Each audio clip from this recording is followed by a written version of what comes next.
Hello everyone, in today's video we will be looking at the Grand Inquisitor from Obi-Wan Kenobi from the Vintage Collection. Okay, so here we have the card back itself, and it's a decent image.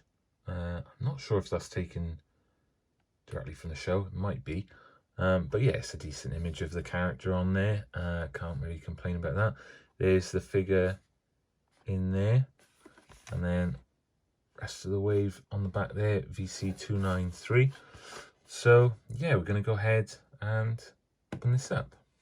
Okay, so straight off the card, here is the figure. It's a very shiny chest piece there, which I think is pretty accurate. There's the face there, which does look pretty cool.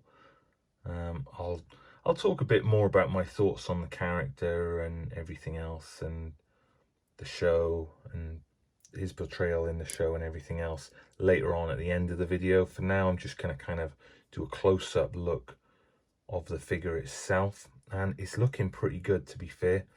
I believe this is like an all-new sculpt, and the articulation on it feels pretty great. Like you've got these pauldrons here. Yeah, like the armor is sort of moving around, but the soft goods feels really nice. It's really sort of tidy, like tight there. It's just, I can't explain it, but it feels really nice and it looks really good as well. So that's great. Yeah, good face sculpt there. Looks like you can put the lightsaber hilt on his back there, which is awesome. And then under the back there, this sort of cape robe thing feels like it's probably, yeah, so that doesn't come off there. The armor there. So it is probably like glued in, stuck in, attached somewhere. So I don't think that's coming off. I don't know what you'd want to, but yeah, that's sort of like fixed in place there. But yeah, that face looks really good actually. There's a fair bit of detail in there, the eyes and everything looks pretty good. And then of course you have his lightsaber here, which is pretty cool. And then the lightsaber hilt, which has the pegs, which yeah, it's gonna go on his back. So yeah, it's looking pretty good so far. Pretty positive looking figure. All the articulation that sort of come to expect. And yeah, so I think we'll get this guy set up and talk a bit more about him. So, some final thoughts on this figure. I think it's awesome. I would say the body, the sculpt for this figure is fantastic. And I have seen a few custom figures of this. So they've taken the body and all the accessories and everything, and then they've made their own custom Grand Inquisitor head closer in line with what was in Rebels and stuck it on there. And I think it looks fantastic, some of those. Whereas this figure, again, the face is really well done, actually. I thought I was going to, because I didn't really like how he looked in the show, I thought when I got this figure I was going to be a bit disappointed by the head, but the head is actually really well done, to be fair. The eyes and all the detail on it, it looks great. And it actually looks better than what it looks in the show. His head looks really bulbous in the show. It doesn't look right at all, and I'm not quite sure why they did that. Again, not to bang on too much about it, but when you've got the same species in Revenge of the Sith from nearly 20 years ago now, and I can't remember what, Utapau I think is the planet. I can't remember. I don't know if they're indigenous to that planet, but they were on it and they looked great. And I just wish we could have seen that in live action. And again, it would have then come across in this figure. I love the Grand Inquisitor as a character. I think he's quite interesting, and that's someone who's not overly fussed on Inquisitors. Whenever they're on the screen, they're just not very intimidating. I think when you've got people like Darth Vader and that, and sort of in the expanded universe during that time that the Inquisitors are around, there's just so many more intimidating characters. It feels like whenever an Inquisitor turns up, they just get wrecked by whoever they're going against. I think maybe if they were portrayed in a light where you sort of had like everyday folk, like I wouldn't want them to show up in Andor, but that's what I loved about Andor. I feel like the stuff that's not normally that sort of big and scary in other Star Wars properties, because you're usually following quite an overpowered character. In Andor, it feels like, like when a TIE fighter shows up, like normally that's just like whatever, but in that show you're sort of like, okay, this is, you know, this could be an issue. So like imagine an Inquisitor showing up in that show where you've got, you know, you're kind of defenseless. But that's what I kind of feel like with the Inquisitors. So that's why I'm not really a fan of them. And I think the show for me just like proved that point further, because I wanted that show to be all about, you know, a very character driven story about Obi-Wan and Darth Vader. And whenever it was starting to get quite good and starting to get a bit of those characters, regardless of all the plot holes that were in that show, whenever it was starting to focus on those characters, it would cut away to Inquisitors or just some other side character that I didn't really care about. I don't think the side characters were done very well in that show. Again, compared to something like Andor, where there's proper character development going on and you care about those characters. I didn't care about any of the characters in Obi-Wan Kenobi. Grand Inquisitor, again, spoilers if you haven't seen it, he isn't in it very much because he sort of goes out in one of the first episodes. And again, I don't know if that's necessarily a bad thing, because for me, I didn't really like, not so much the casting, but the voice is different anyway. I think they could have got, I think his name is Jason Isaacs. I want to say that's his name.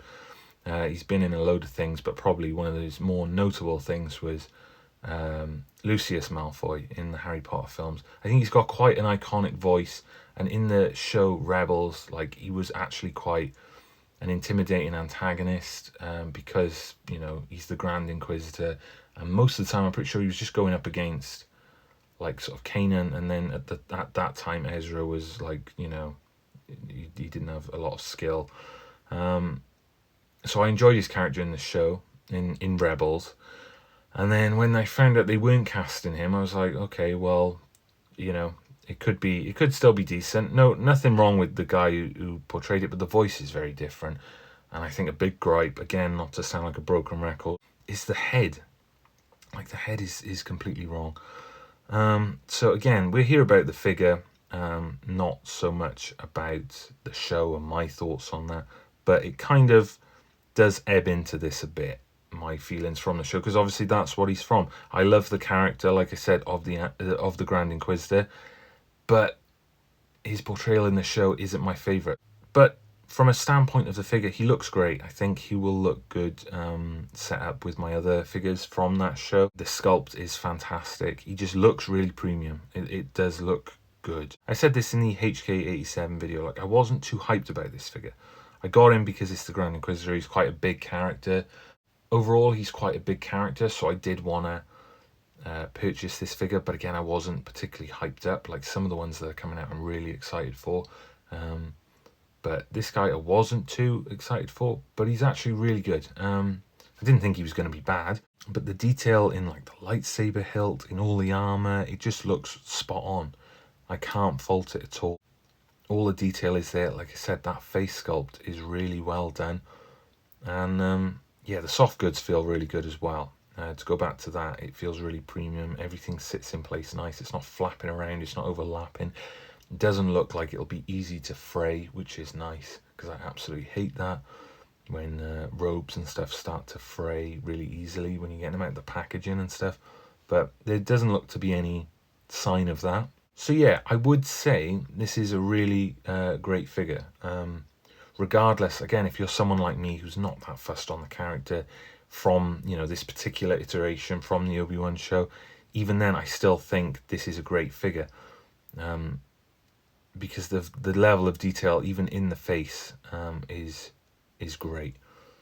So I know I banged on a bit about my thoughts on the show and stuff, but as I said, it's a figure from the show, and the character in the show I wasn't particularly thrilled about. So even from someone like that who's got that viewpoint of it, I think it's a great figure. I do think he looks great, and I think he's going to look awesome set up with some of the others. It would be cool to get all of the Inquisitors. Again, I'm not too fussed on them. I'm not too fussed on their live action appearances. In Rebels, they serve a purpose in the narrative of things, but again, they're not too exciting. I think the only time really I've quite liked them was in the Jedi Survivor games. I think they fit in quite well into that. and serves those stories quite well. And I do think maybe if you had all of them lined up, like all of the ones we've seen in live action, all the ones we saw in Rebels, and like Ninth Sister from the Jedi Fallen Order and Survivor games, that would look pretty cool, because she's quite a big, imposing character. So I think to have them all lined up with this guy, if they were all to this level, this standard of this figure, that would be quite cool. I think. Don't know if it's gonna ever happen, but yeah. So overall, yeah, I'm pretty pleased with this guy. By no means did I think he was going to be bad, but I think he has exceeded my expectations. The face sculpt, again, I don't know how well the camera picks it up, but it is very well done, and the level of detail on it is great. So I have no complaints with this figure at all, really. So we will probably leave it there. And all that's left to really say is thank you for watching. If I missed anything, or if you've got any more questions on this figure, or what my thoughts are, or what your thoughts are, or anything, drop it below. If this is the kind of thing that you want to watch, then hit subscribe, because I will be doing a fair few more videos over the coming weeks and in the future of vintage collection figures mainly. So yeah, if that's something you're interested in, hit the thumbs up. So yeah, thank you for watching, and I will see you in the next video.